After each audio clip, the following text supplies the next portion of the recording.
Min barra l-ftehim brabta mal-immigrazzjoni, din il-ġimgħa rnexxielna wkoll inġibu r-riżultati f'Malta.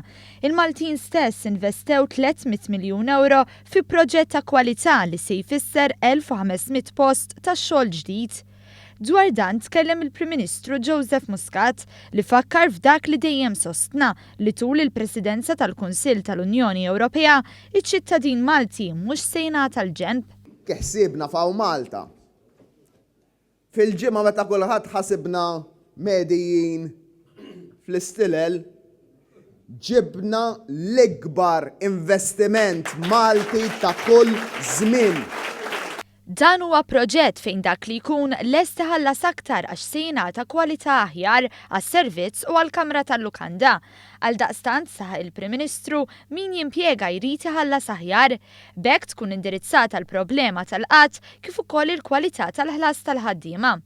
B'kuntrarju għal kap tal-Oppożizzjoni li jwiegħed pajjiż normali, Joseph Muscat jemmen li nistgħu niksbu iżjed. Jgħidulek kien hemm żmien illi gvern lil ieħor kien jħallilu dejn, deficit u qatt. U mbagħad ġie dan il-gvern illi ħassar id-dejn, naqqas il-qatt u daħħal il-ġid. Fakkar kif fix-xiri tal-art fejn se jsir il-proġett ta' City Center, il-Gvern daħal għal proċess professjonali fejn tqabdet kumpanija ta' awditjar indipendenti u saħansitra ddaħlet klawżola li tiżgura prezz tajjeb f'każ ta' żvilupp aktar il-qudiem. Tenna li din hija differenza oħra bejn il-Gvern u l-Oppożizzjoni. Jgħidulek kien hemm żmien illi gvern lil ieħor kien jħallilu dejn, deficit u qatt.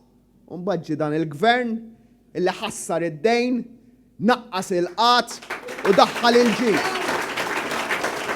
Fuq kollox sostna li n-nies iħossu minnu ġenwin u minnu biter li jkisser l-argumenti tiegħu stess.